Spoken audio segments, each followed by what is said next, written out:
Ndinoti kwaziso. 1 2 1 2. Ndinoti kwaziso ukubengelelana. Ndinokukwazisai mose kwose kwamuri kumativi mana enyika pazuva rino resvondo. Tiri kuendera mberi nechirongwa chedu chesuicide. Pachidzidzo chapera takataura pamusoro pe-spiritual suicide. Asi nhasi uno tiri kutaura pamusoro pe-suicide yekuzvibvisa panyika, yamungati iyo iri physical, yekuti kana wazvibvisa iwe hatichakuona. Warova, waenda kwamupfiganebwe, kutora upenyu hwako. Chirongwa chakareba, saka tichachiganhura. Asi zvakanaka kuti vafundisi navadzidzisi navaprista nemiwo mufungisise pamusoro pechinhu ichi, nekuti shoko rinobva kuna Mwari rinoti riri kukubatai nemiwo pamusoro pekutora upenyu huri kuitika munyika yedu. Vanhu vari kuzvisungirira, vanhu vari kufa nokutora zvinodhaka, vanhu vari kutsvaga nzira dzekuzvibvisa panyika pano nechikonzero chamatambudziko ari panyika pano. Nyika yedu yeZimbabwe zvatove dambe kuti munhu akatora upenyu hwake nekuda kana kuti munhu akazvisungirira. Hazvisisina chirevo, muri kuzvinzwa, asi idambudziko guru, nokuti kazhinji munhu kana achifa hapashayikwe muroyi. Ndizvo zvandiri kutaura pamusoro pazvo nhasi uno. Uyai tipinde zvedu muchidzidzo chokuzviuraya. Nyangwe zvazvo Bhaibheri risingati tora upenyu hwako kana kuti usatora upenyu hwako, tinoziva kuti rinoti usauraye. Vanhu vazhinji vanotora upenyu hwavo kana vasangana nemadambudziko muupenyu hwavo. Izvi zviri kuitika munharaunda yavo, munzvimbo yavo, muspesi yavo. Chinotanga pa kupinda musituation yekuti hauchakwanisa kubuda mairi,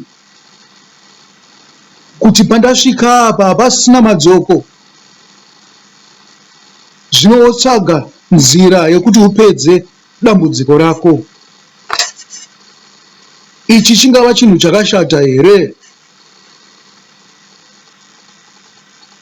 Haiwa, izvo tinozviisa kuna Mwari. Hazvisi zvedu kuti titonge vari kutora upenyu hwavo. Chatinoshuvira chete ndechekuti dai vasadaro, asi tine musenzekete wekuti vasasvike ipapo. Zvichireva kuti isu ndisi tine mhosva yekuti pane chimwe chinhu chatisiri kuita kuti vanhu vasadaro.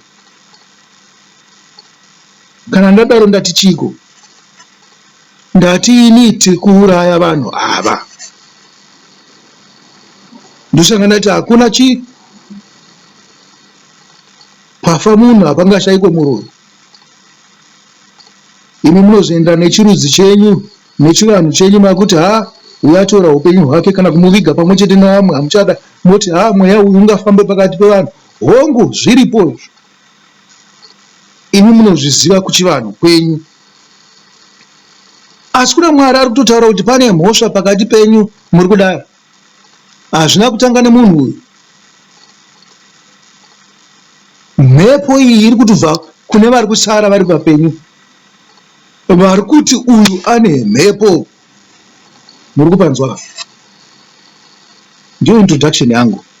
Tichasvika pastage iyoyo ndichikutsanangurirai kuti tasvika sei ipapo. Ngatiisei zvinhu zvose kuna Mwari. Kunyanya vana vedu vari kufa, hama dzedu dziri kufa tinofanirwa kudzinamatira, tofanirwa kushinga pakuzvinamatirawo kuti Mwari avhure maziso edu tione kuti chii chiri kuitika. Ndinoziva zvangu kuti hamunyatsonzwisisa kuti chinhu chinonzi suicide kana kutora upenyu hwako chii. Munofunga kuti munoziva asi hamuzive, zvokwadi hamuzive. Nyange muchiverenga mabhuku mazhinji aya avarungu hamusati makuziva kuti chinonzi suicide chii. Ndo dambudziko ratinaro. Ndosaka dzimwe nguva madambudziko edu asingaperi pakati pedu nekushaya kuita sei, kunzwisisa. MuBhaibheri tine maexamples here atinonzwa pamusoro pesuicide, pamusoro pekutora upenyu hwako. Hongu tinawo akawanda chaizvo muBhaibheri. Munozvinzwa?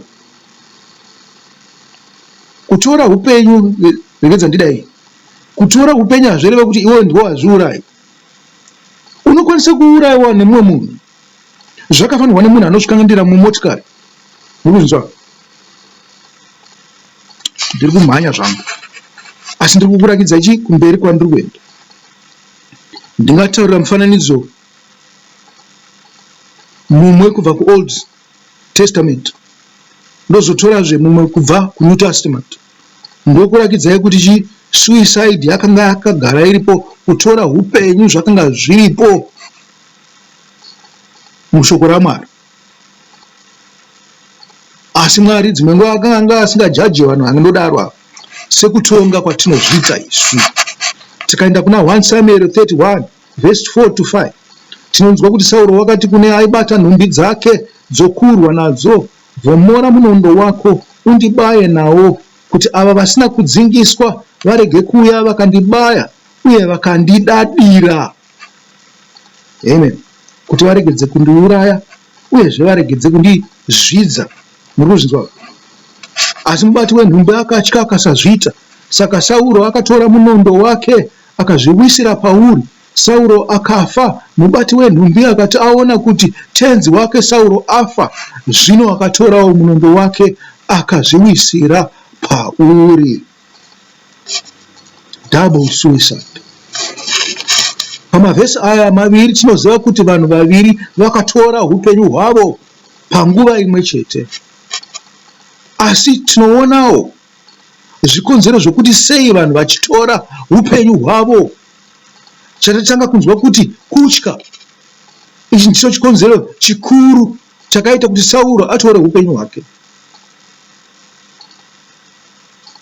Chikonzero chikuru chekuti vanhu vatorere upenyu hwavo mazuva ano. Zvinotanga nekutya, zvimwe zvikonzero zvozoteerera. Sauro waitya kudadirwa. Sauro waitya kutochwa kana kutambudzwa, kuita mufiro wokutambudzika. Sauro wakanga usingade kuzvidzwa, uyezve akanga asingade kuzviuraya. Asi akanga asingatye rufu. Muri kuzviona? Akanga asingade kuzviuraya, asi akanga asingatyewo rufu. Sauro akanga asingade kuti vaFiristia vazozvikudza vachiti vakauraya Sauro, kuti nyika yose nerudzi rwose rwavaIsraeri rizvinzwe, rigodedera, rigotiza pamberi pavaFiristia. Sauro akanga asingade kuti abatwe navaFiristia vagomuuraya.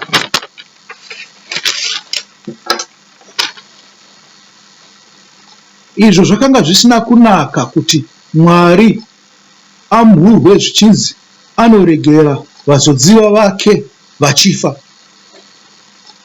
Muziva kuti Sauro wakanga uri muzodziva, kana Dhavhidhi chaiye wakaramba kuuraya. Nyangwe Sauro achizvisa mupozisheni yekuti angadai achiurawa misi yose, aizvisa mupozisheni iyoyo nekusaziva kuti Dhavhidhi waakavenga uya waari kuda kuuraya ari kuzviziva kuti Sauro ari kuda kumuuraya. Naizvozvo kana Sauro akapinda mumaoko aDhavhidhi aifanirwa kuurawa. Ndokuti dambudziko rani raDhavhidhi ripere hanti. Asi Dhavhidhi akanga asingade kumuuraya. Hatingati here Sauro panguva iyoyo waiita suicide. Kangani kaakayambirwa kunzi nhasi Mwari akanga akuisa mumaoko angu asi ndaregera kukuuraya. Chinzwai chinechi. Nyangwe Sauro wakatora upenyu hwake, pane chimwe chinhu chaakaavoida ipapo chaakanga asingade kuti chibude pasi pachino. Zvaizoita kunge Mwari akanga asina hanya navazodziwa vake.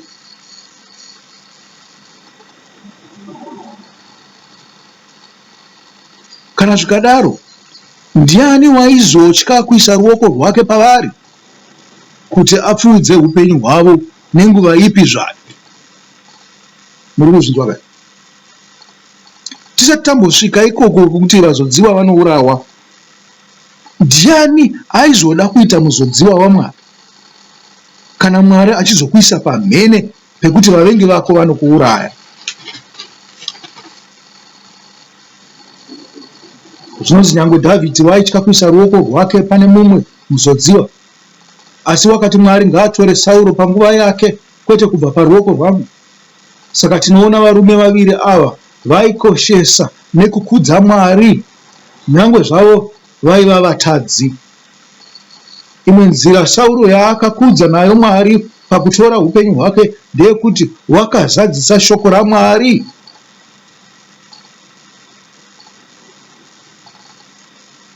Nokuti chinhu ichi chakanga chabva kuna Samueri muoni, nyangwe zvake akazviziva nenzira yakanga isingaite. Muri kupanzwa kaka? Sauro aitoziva kuti no matter what was going to happen, akanga akatofanirwa kufa musi uwoyo. Muri kuzvinzwa? Hapana pazvaizoenda neimwe nzira. Ko ndichapindireiko mumaoko avaSamaria? Ndichapindireiko mumaoko avaFiristia? Ko hama yangu yakangotora zvayo upenyu hwangu. Zvitori nani va? Vakandidimbura zvavo ndisati ndapinzwa mumaoko avaSamaria, avaFiristia. Zvinenge zviri nani kupfuura kutanga tadadirwa navanhu vasina kudzingiswa.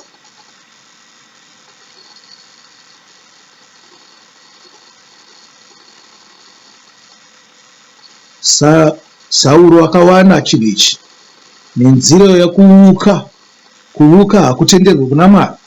Kubvunzira kwamunoita kuya kwamunoenda kun'anga muchinobvunzira hazvitenderwe kuna Mwari izvozvo, asi munozviita muchiti muri maKristu. Hati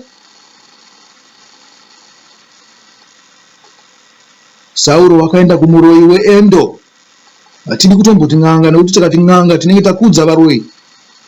Wakaenda kumuroyi weEndo akandobvunza, akaudzwa. Muchirungu muroyi wakaita yatinoti seance, kana kuti summoning the dead.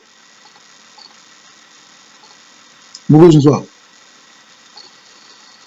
Wakada navakafa, wakataura navakafa. Hazvi zviro zvamunoita here pakurova guva muchishandisa n'anga dzimwe chetedzo? Kana kudana mweya wemufi kuti udzoke? Tinozviziva zvamunozviitira. Munozviitira chikonzero ndechavaroyi vamwe chete. Ndo vanomutsa vakafa kuti vatambudze vapenyu. Hanti asi mimi ane nzira dzimwe dzakaipa dzamakuita nadzo mazuva ano dzekushandisa vakafa. Hanti muchizi tinoshandisa hama dzenyu dzakafa kuti muzviitire pfuma. Musafunga kuti ndimi makatanga nazvo. Nyangwe navaIsraeri vaizviita izvozvo, zvavakanga vatora kumarudzi amadzibaba avo kwakabva Abhurahama. Nhasi uno chaivo wakada kunotarisa mudzimba dzavaIsraeri haushaye chandiri kutaura ichi. Zvimwe zvinhu zvamunowanamo handidi kuzvireva nokuti kungozvitaura chete makutotodza zvinhu izvozvo, makutotsvaga kuti zvinhu izvi tingazviwane kupi. nekutambudzika kwamuri kuita uko.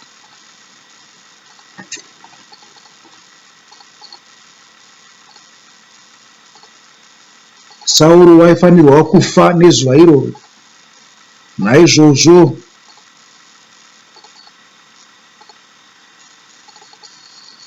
tinouya pachinhu chinonzi kufa. Kufa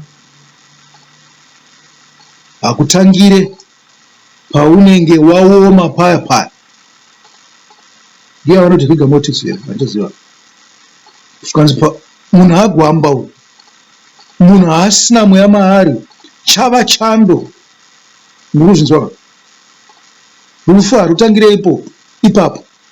Runenge rwatoitika kudhara, iwe usati waita sei? Wava chando. Rufu runotangira pasituation yekuti hauchagona kubuda pairi.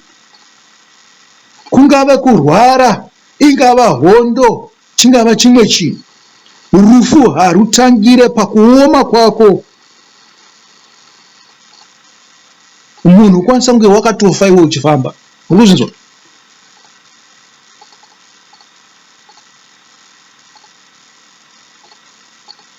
Naizvozvo tinoziva kuti Jesu wakange afa achiri kufamba namakumbo ake, achiri kutaura nomuromo wake, asi akanga atopa situation yekuti havachakwanisa kudzokeka. Tinozvinzwa kupiko mumunda weGetsemani paanoti, Mwari kana muchida imi munokwanisa kubvisa mukombe uyu pandiri, asi kuda kwenyu ngakuitike, kwete kwangu. Kubva panguva iyoyo ana Judas navaakanga vanavo, mobhu yaakauya nayo, ndo kutanga kufa kwaIshe wedu Jesu Kristu. Muri kuzvinzwa? Wanga watofa nekuti mashoko aMwari akanga akuda kuzadziswa. Kubva panguva yaakabatwa mumunda atengeswa naJudhasi, ndipo paakafa. Kana zvichitaurwa kunzi wakanga atova muguva kare panguva iyo, asi wakanga wakangomirira kuti zvizadziswe zvakanyorwa pamusoro pake zvakanga zvisati zvaiitika, iye asati aita sei? Ava chando, asati aiswa murinda. Zviri pamagwaro zvinofanirwa kutanga zvapfuura, asi kufa wakanga atofa kare. Naizvozvo tine vamwe vanhu vakafa, isu tichivaona vachifamba, isu tichigara navo nokukwazisana navo savapenyu. Zvingangoita kuti tingangokwanisa kuponesa upenyu hwavo kana Mwari achida. Uri kuzvinzwa? Zvingaita kuti tingakwanise kuponesa upenyu hwavo kana Mwari achida. Zvichireva kuti munhu iye anenge ari musarurwa waMwari, one of the elected people, kana akapona. Muri kuzvinzwa? Ndo pamunonzwa Ishe Jesu Kristu achitaura about God's elect. God's elect. Oh, mon. Munhu akasarudzwa naMwari. Tinozvinzwawo kuna vapostora, tinozvinzwawo kuna Pauro nokune Evhangeri yaJohani mubhuku.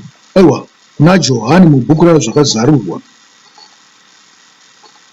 Isu tati Jesu akanga atofa kare paakazoenda pamuchinjikwa, ndosaka akazoti it is finished. Muri kuona? Zvichireva kuti zvose zvazadziswa zvakanyorwa pamusoro pake mumagwaro.